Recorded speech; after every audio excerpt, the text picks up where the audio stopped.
Hey, Laura. Hello. Looks like I'm the host right now, but I'm assuming.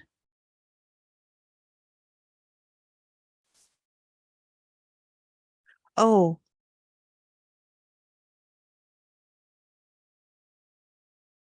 I think I'm a panelist, which is fine, but I'm also the host. But I think Ashling, I'm going to let her take over the Yeah. Okay. host All as right. soon as she joins. She says she's hopping on now because of the, and it looks like it's already reporting. So maybe I'll pause the recording. Thank you. Thank you for joining us. I'm Joe Kahelski. I'm the CEO of WISHIN. And I'm joined by some other folks from WISHIN, Steve Rotman, our COO, Matt Jago, Carol Gray-Eunice, Tom Roll, Ashling Meehan Fanning. We are, since we have such a large group, we're going to ask that comments and questions come in through the chat, and we'll have somebody watching that. Joe, we're going to use the Q&A, not the chat. The chat Q&A, is sorry. Sorry, Q&A. Sounds like a chat to me, but I'm not a technical guy. We're also joined today by Dan Stevenson from DHS. And Dan, why don't you introduce yourself and any of the folks from your shop who are joining us today? Can Dan speak? Maybe not. There he is. it's permitted. There we go. There he is. Can you hear me okay? Yeah. Yep. All right. Yeah, thank you, Joe. Yeah, like Joe said, I'm Dan Stevenson. I am the section manager for the hospital rate setting and policy section here in the Division of Medicaid Services. So we're happy to be here, and we're happy to continue to support the Health Information Exchange Program. We know that safe, secure coordination of health information across providers increases quality, improves health outcomes. So this is a continued priority for the Division of Medicaid Services. So in support of that, we have some robust incentives that Joe will be going through later in this program to incentivize participation in the WISHIN program. So we're excited to go through that later on, but happy to be here, and thanks for pulling this together, Joe. Okay, thanks.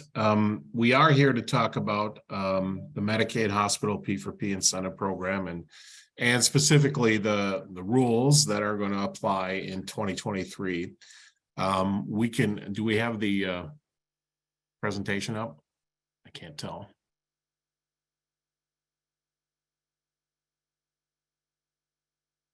It's getting there. Sorry, Okay. Joe. Okay. So in terms of the agenda today,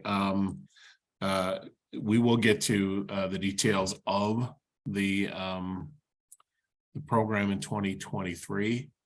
And before we do that, we will walk through a little bit of background about WISHIN and background about the program. We should have plenty of time for questions.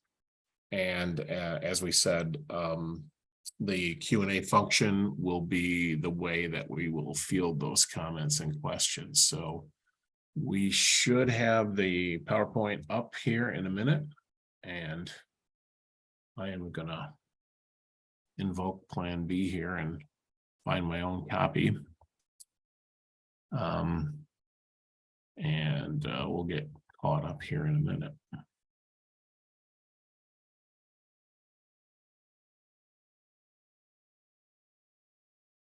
So I don't need to do anything, Steve. That's gonna come up when it's ready. Yes, sir. Just about there. Okay. Here we go.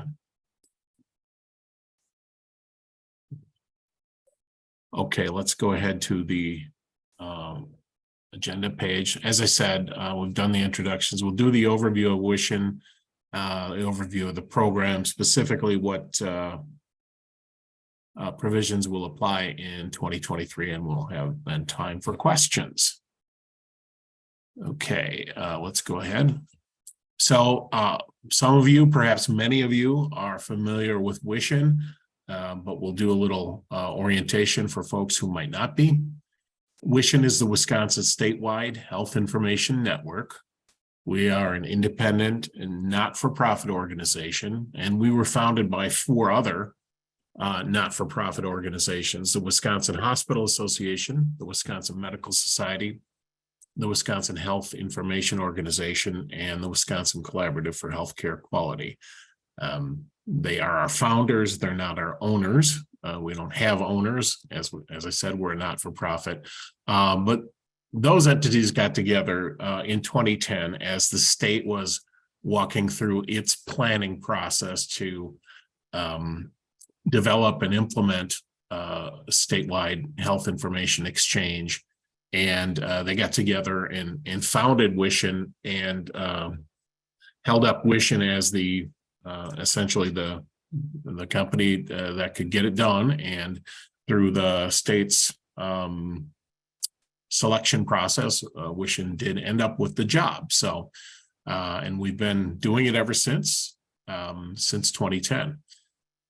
We are operating a ubiquitous, or nearly ubiquitous, vendor neutral electronic health information exchange. That means we're connecting clinical records that exist in multiple different kinds of electronic health record systems and making that information available to those who are on our network. So we are the state designated entity for health information exchange. So that means we have a statutory status in Chapter 153.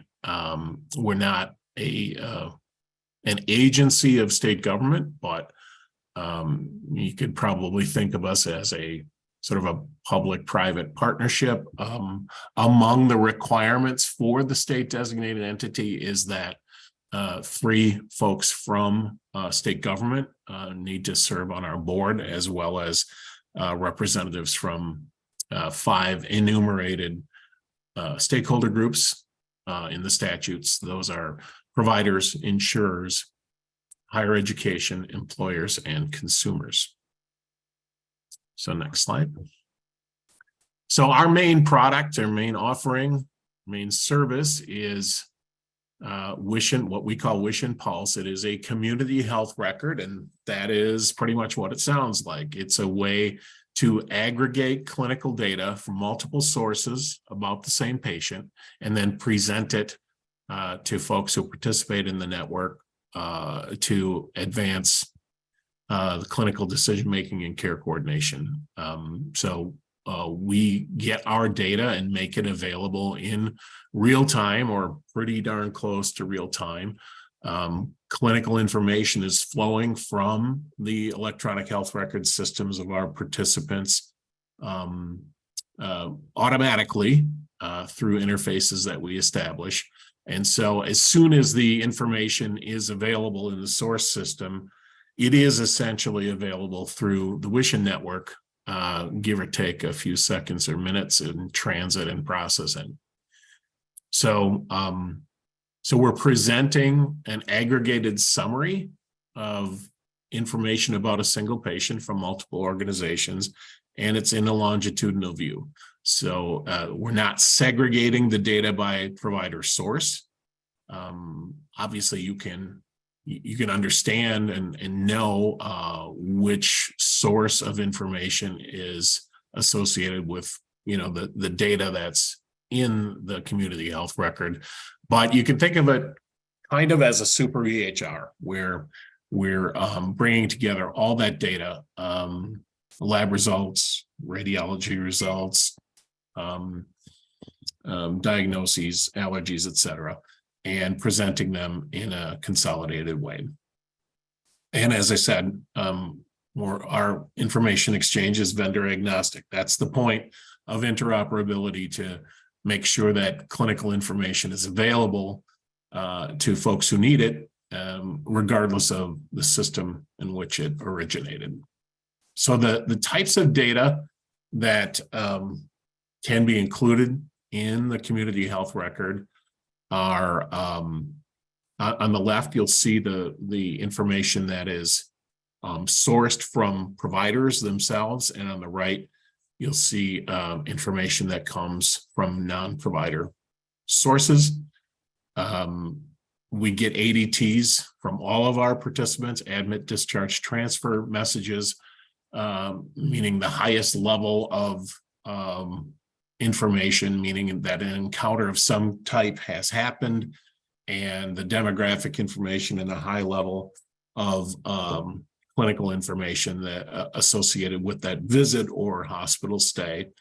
Lab and path results, radiology results, what we call transcribed reports. Most people will call that clinical notes, things like that. Also under that category could be advanced directives, discharge summaries, etc., operative notes. Electronic care summaries, also sometimes referred to as CCDAs. These are a way to summarize the inpatient stay or outpatient encounter that a patient has, and it's structured in a standardized way, and a CCDA is meant to be ingestible by a foreign EHR, even if that EHR is from a different vendor. So, for example, an Epic CCDA could be ingested by a Cerner EHR, and because it's structured in a standardized way, it can be kind of picked apart and populated the system if that's what the provider desires. We also make available some information, as I said, that comes from non-provider sources. So the WISHIN Pulse platform is integrated with the Wisconsin Immunization Registry, with the Wisconsin EPDMP, that's the state's database for certain controlled substances like opioids that prescribers are required to consult before writing those prescriptions. We can get prescription fill history we get it from Medicaid and increasingly from private payers, care plans, and some other information that comes from non-clinics and hospitals. I will say that the prescription fill history that we're getting is not real time. Most or all of the other data that we have is really real time. But for example, the Medicaid prescription fill information comes to us twice daily. So that's not quite real time. So next slide.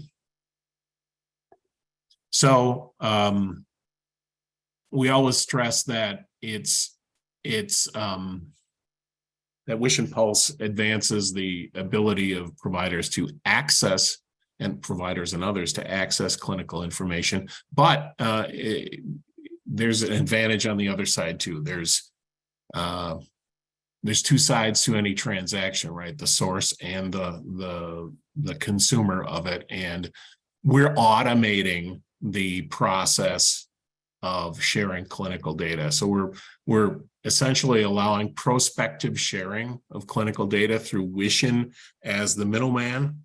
One connection to WISHIN connects your organization to every other node on our network.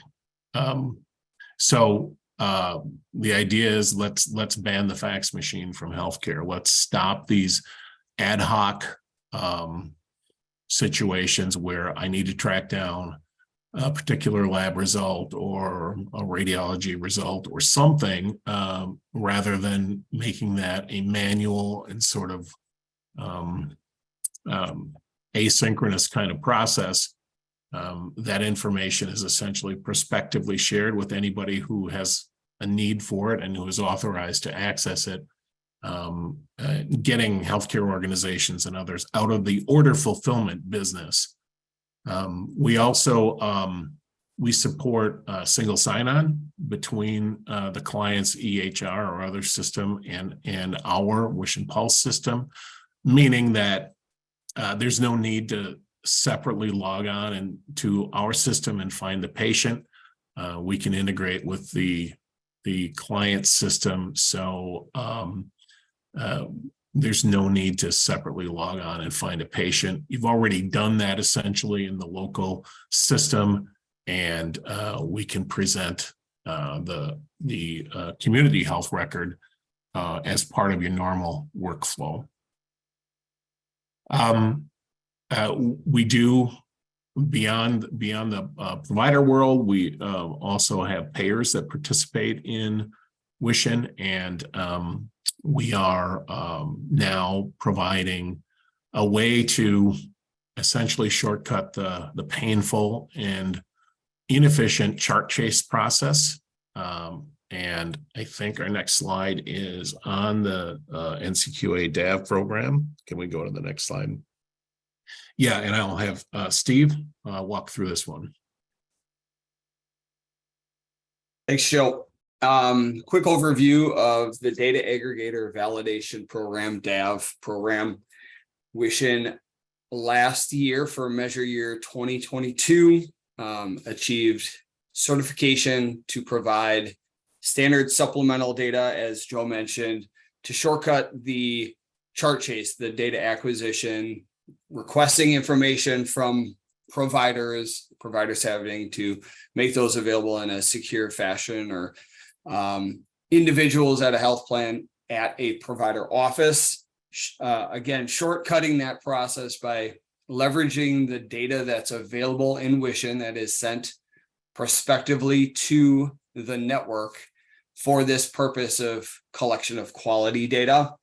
The process includes about a 5-month certification of processes, procedures, data quality checks, and then that's capped off by a primary source verification with the HIDIS auditor that's overseeing the DAV program that's working with NCQA directly, where WISHIN is required to provide case data for patients and different encounters, visits, lab results, et cetera, and work with the providers to screenshot and share information directly out of the EMR, EHR. Show that evidence after some period of time and some coordination and collaboration with the auditor. Then what we've received the past 2 Decembers, about mid-December, is a certification or a compliance list of which organizations can be used as standard supplemental data, provide that data directly to health plans, and then as mentioned, those health plans don't have to go to the providers for that supplemental data. I would say that the program itself is still in its infancy. We're still learning, applying learnings to that program and sharing that feedback with NCQA. Looking forward to another certification cycle beginning July of this year. Last year we had, and through this year, December of this year, we have about 44 sources compliant and looking to certify right around 60 sources through this July 2023 cohort.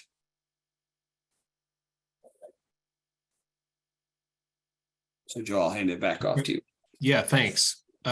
So what does the network look like?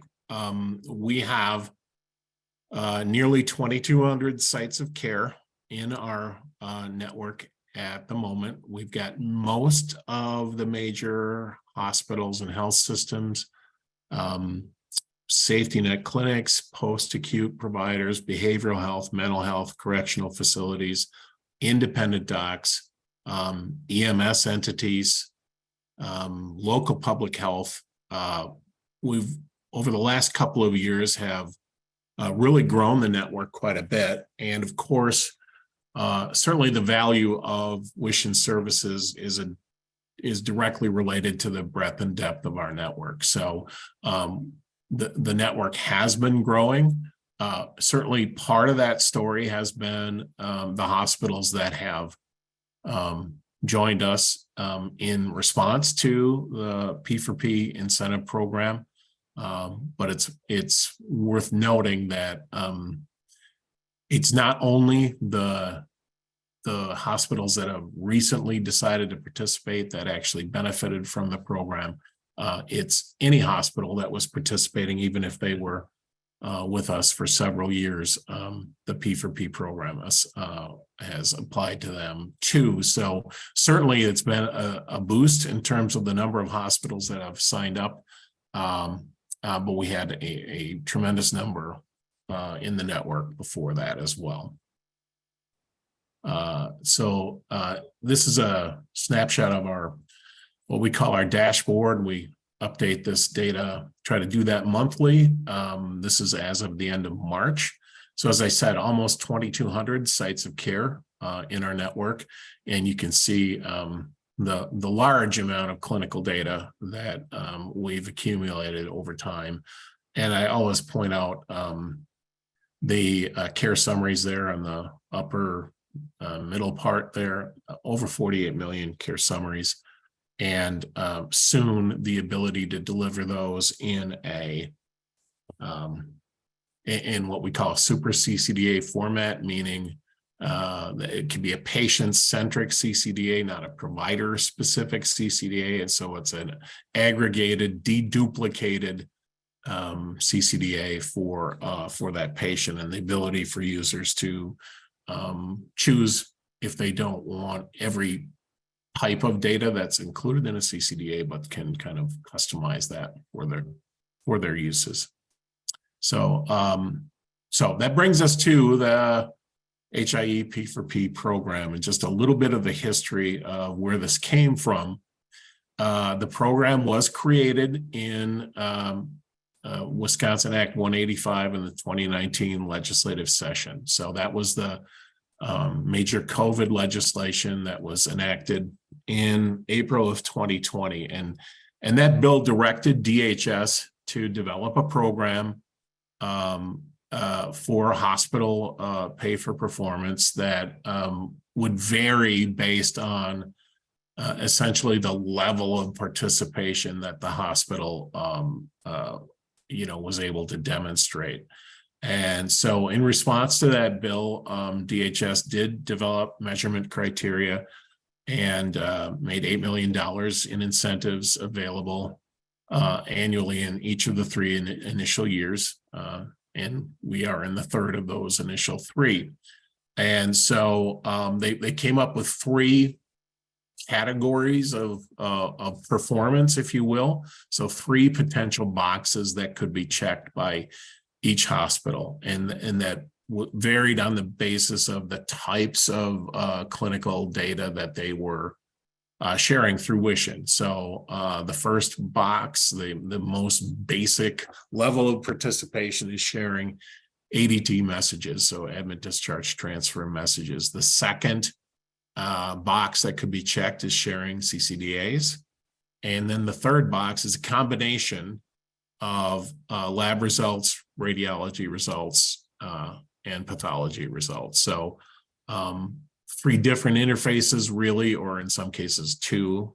Some facilities combine the lab and path, but 1 box to check, and all 3 of those data types would have to be included to qualify for that third, or checking that third box.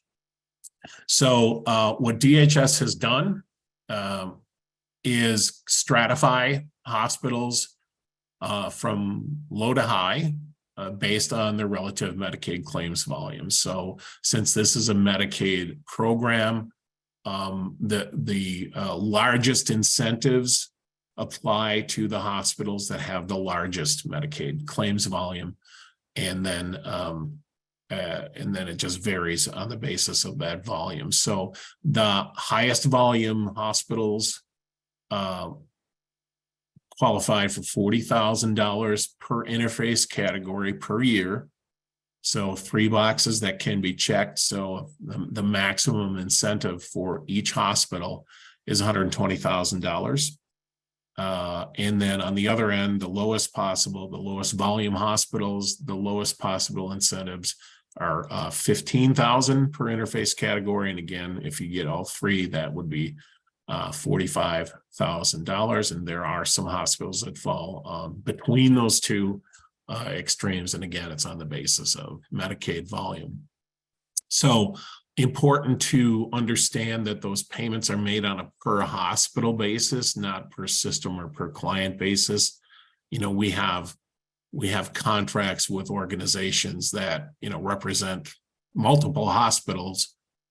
So that's one contract for 8 or 9 or 12 hospitals.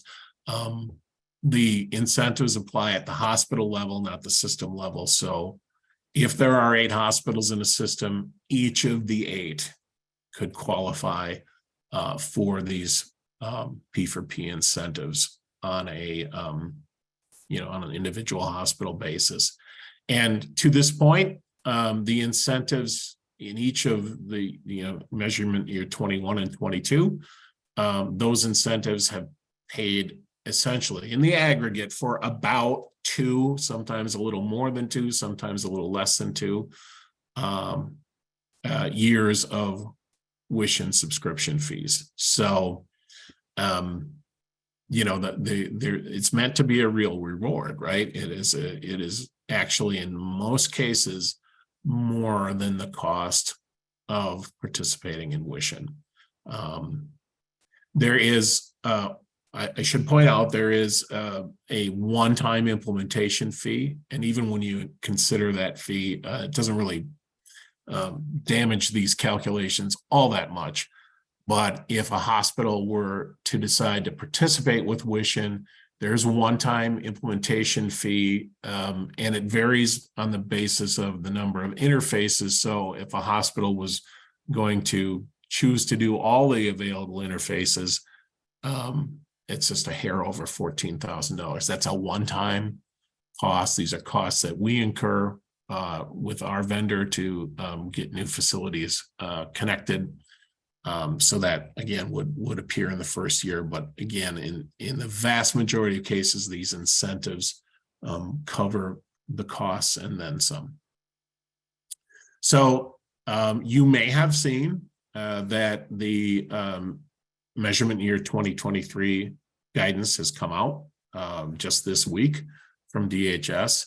What makes 2023 a little bit different than the first 2 years is that the expectation, the requirement for receiving these incentive payments is that the incentive, the interfaces need to be live by the end of this year. The criteria were a little different in 2021 and 22. And we'll go over that for in a minute, but the end of this year is essentially the deadline to be live in the WISHIN system in order to receive those P4P incentive payments in 2023. So we're doing this webinar in part to make everybody aware of that and to encourage folks to decide as quickly as possible whether they're going to jump in. In previous years, hospitals could get the incentives. They could decide much later in the year and still get the incentives for that year. But since the implementation work needs to be done by the end of this year, we're reaching out and encouraging folks who are considering participating to do so relatively quickly.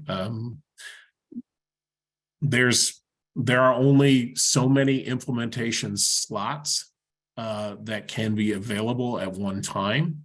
And so we are encouraging hospitals, if they intend to participate, our message is the sooner you decide, the more likely it is that you have the ability to time the implementation work during a window that makes sense, for your other priorities and resource requirements within your own organization. The sooner you act, the more flexible we can be with scheduling that implementation work. So next slide. This is just kind of a summary of how the first 3 years of this program have gone. And what I was saying is, in previous years, if you, were interested in receiving these incentives, in that first year, 2021, the measurement was essentially, if you were contracted with WISHIN, that counted. Of course, if you were further down the road, it still counted. If that job was in work or if it was already live, still counted. Last year, same thing, except that the folks who had started the process in 21, DHS was looking for evidence that the progress had been made, and that would count for the incentive payment.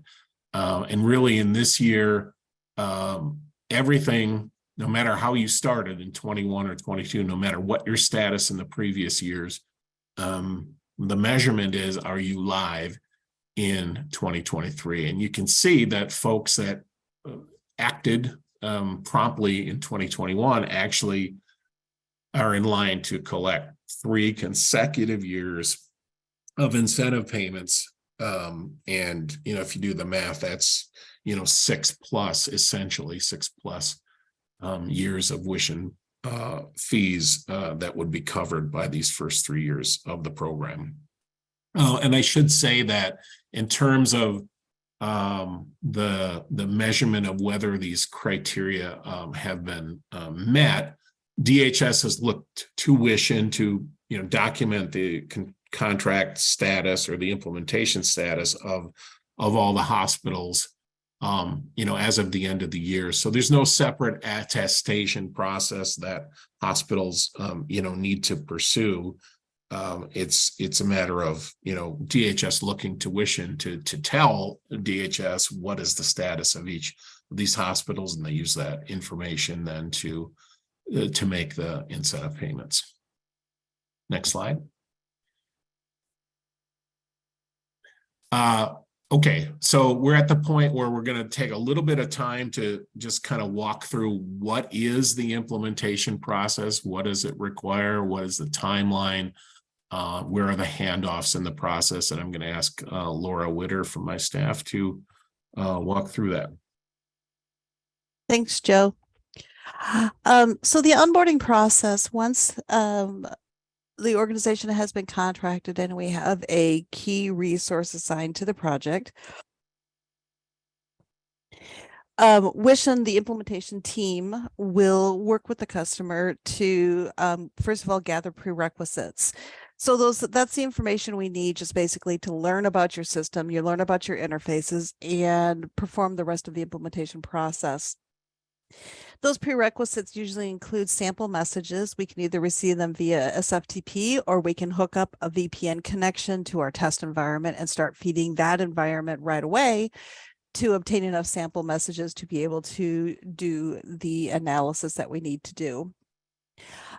We also have a VPN form, obviously, if we hook up a VPN client, that we have your organization fill out with us. We have interface specifications. There are certain pieces that we ask your organization to complete in order for us to get some initial information about your data, and then WISHIN completes the rest of the specifications. Once we receive all of that information, we will do an analysis of the data. So we look at all of your messages, all of the samples, create a code set document, which is a document that maps all of the codes in your data to translated values, and we work with you to get approval of those. And then we'll also work with you on how to get that data from the original message format into our underlying systems. And so we will do certain things like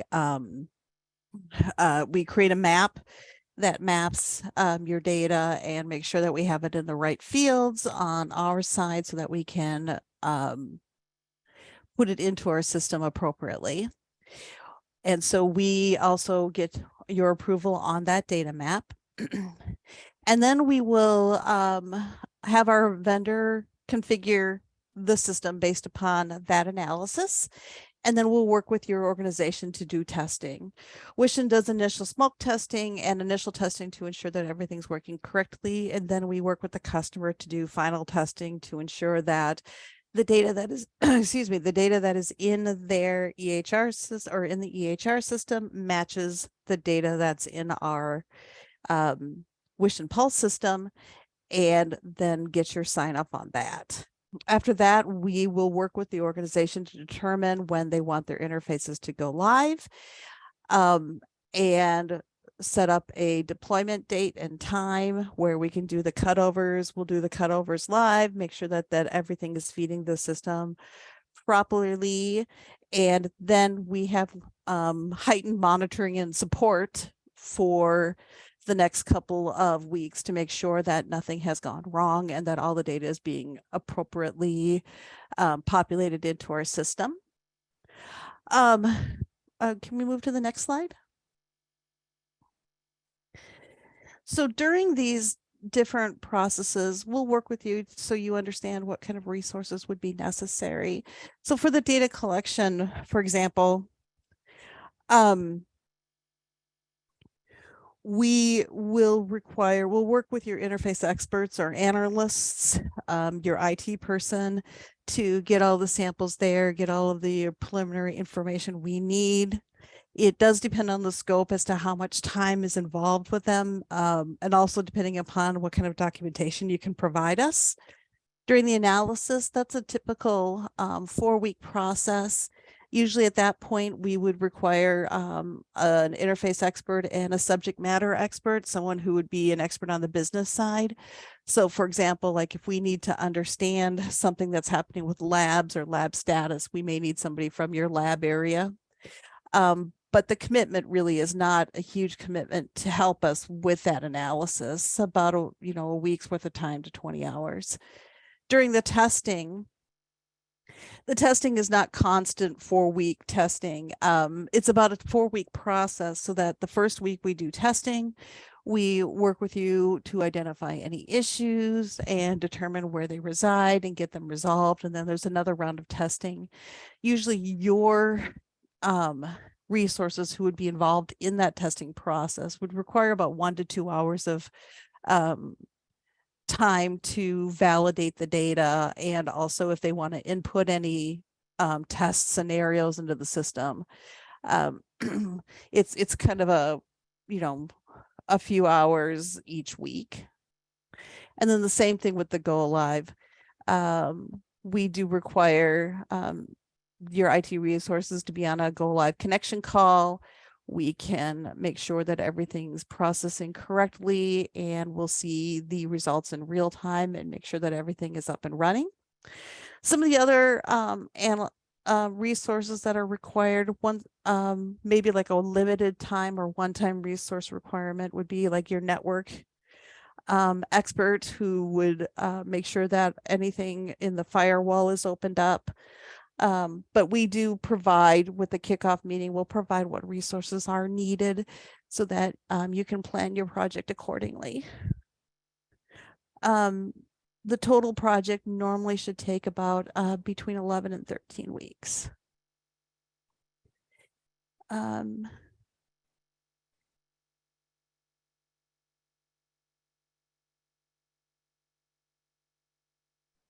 Thank you, Laura.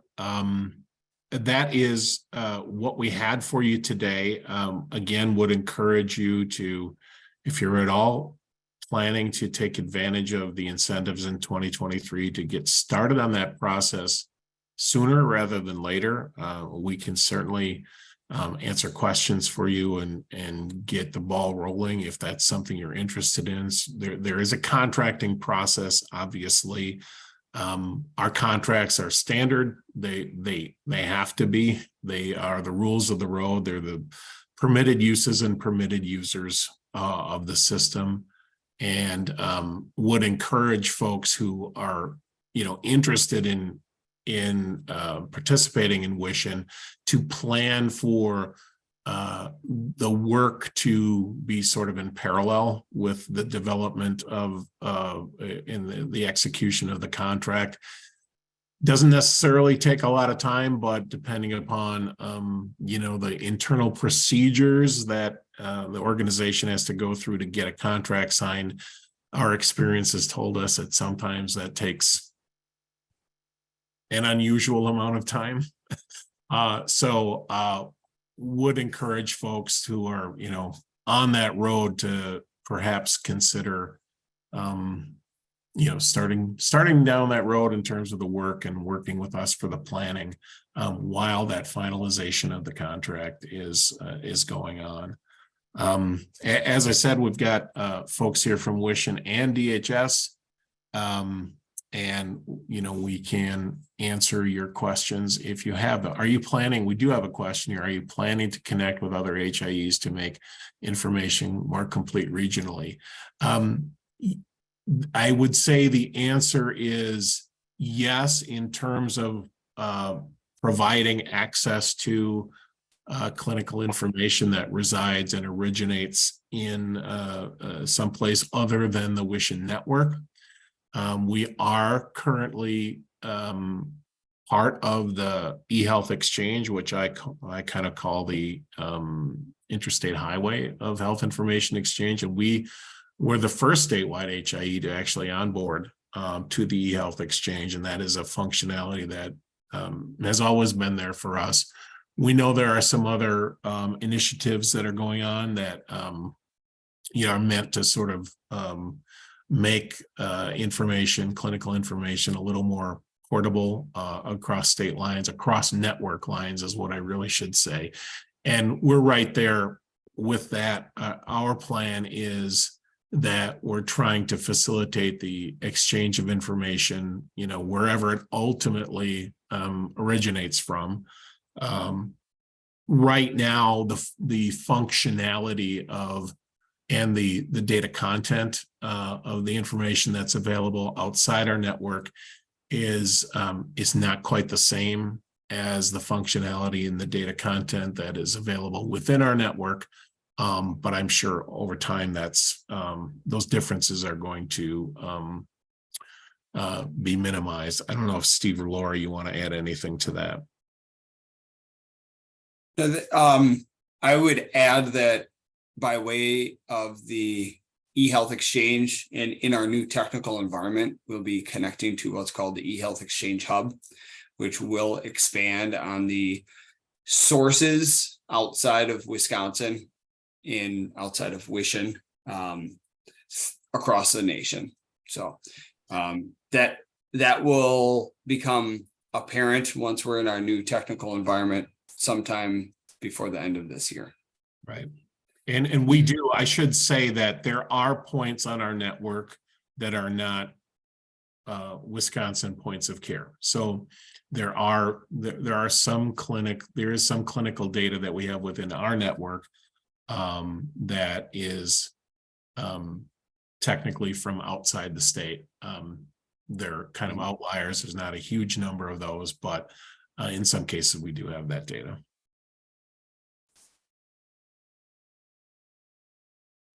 Are there other questions? Apparently not. Well, thank you everyone for joining us. You'll see the contact information for myself and for Steve and for Dan. There's another question that just came in, Joe. Okay.